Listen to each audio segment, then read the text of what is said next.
My name is Matthew Rogers, and this is what I want you to know about Canada. When my ancestors came to Newfoundland, they settled in a small island off the coast of Bonavista Bay, Silver Fox Island. Life was harder on Silver Fox Island back then, so when the opportunity was presented by the government, they uprooted their families to larger communities for a hope for a better life. Silver Fox Island is now our summer home for fishermen or those who just love to go back. My pop still fishes around the island, and I like learning about the fishery and my heritage. It's 5 o'clock in the morning, and we're going out crab fishing. Life for me is much easier than when my ancestors lived on Silver Fox Island. It is important for the younger generations to learn about the way of life, the stories of hardship, survival, and also the good memories of their ancestors. If not, they will be lost forever.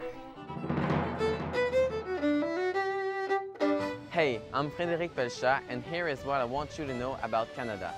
As you probably already know, cartography has been and will always be essential for the economic development of a territory, such as Canada. First of all, how is it possible to have accurate maps today? You must know that first maps were created 4,500 years ago. People modified existing maps and first used clay, then parchment, and finally satellites to get the maps we all know today. To prove you that cartography is really important, let's take the example of the place where I live, province of Quebec. When Jacques Cartier came here, he created the maps of the St. Laurent River. Without it, it would have been impossible to bring the settlers here from France or exchange with other communities. Cartography may seem old, but it's not, and it's really important. Don't forget it. Hi, my name's Diana Larishan, and here's what I want you to know about Canada. Canadians value the principles of freedom and democracy so much so that over the years, many have been willing to fight and die, if necessary, in defense of those principles. This is Kitchen Court, a residential street in my neighborhood. It is named after one of Oshawa's honored dead, Gordon Henry Earl Kitchen, a young private who fought and died in World War II. I'm standing here in front of Gordon Kitchen's home. Gordon Kitchen was the youngest of 5 brothers. He was in Holland for only 6 weeks until he passed away. He was shot by a sniper bullet. Our lives today are so much different than the lives of Canadians during Gordon Kitchen's time, but those advancements exist today only because of the sacrifices made by Gordon Henry Earl Kitchen and others of his time. One thing that hasn't changed is that Canadians are still willing to fight and die in defense of our principles of freedom and democracy. Hi, my name is Dylan Taylor, and here's what I want you to know about Canada. Did you know that the first and most famous superhero, Superman, was co-created by a Canadian artist? Superman's co-creator, Joe Shuster, was actually born in Toronto in 1914. And if you think about it, some facts can also make Superman seem Canadian. Superman's city of Metropolis was actually made to look like Toronto. Superman's first place of work, the Daily Star, was named after the Toronto Star. Third, his Fortress of Solitude is located in the frozen north, aka Nunavut. I love reading comics. They can make us feel proud of our country.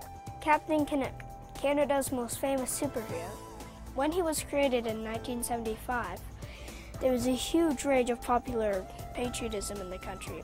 The creation of the Canadian flag in 1965, Expo 67, and the 1972 Summit Series.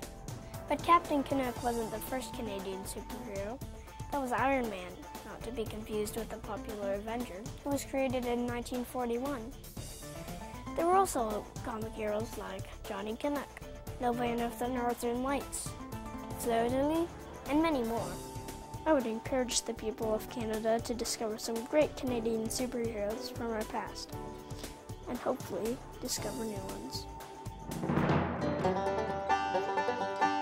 Hi, my name's Jordan, and here's what I want you to learn about Canada. With only using a boiler, cylinder, and firebox, the steam engine was one of the many pieces that built the world today. I feel that I have a strong connection. My grandmother had 3 uncles that worked on the steam engine. And also her father and my great-great-grandfather also worked on the steam engine. This is the hat that my great-grandfather used to wear when he was a trainman working on the railroad.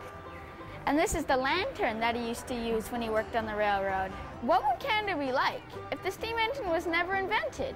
I don't think Canada would be as populated as it is today, and I don't think it would be joined as one. On May 23rd, 1887, the number 374 became the first steam engine ever to cross the continent into Vancouver. At that moment, Canadians truly felt their country was joined as one. My name is Joy Morin, and here's what I want you to know about Canada. The Jolly Jump was invented in Canada by Olivia Poole. Olivia was born in 1889, and she was part Ojibwe. As a child, she learned the customs and practices of her First Nation culture. First Nation mothers often strap their babies into cradle boards called papooses. After her first child was born, Olivia was desperate to find a way to keep the baby safe and entertained while getting chores done. Then she remembered the papooses her family had used and decided to make a couple changes. She made a special trip to the blacksmith's for a spring so the papoose would bounce and soothe a fussy baby. The swing was very effective, so much so she used it to soothe each of her 7 children.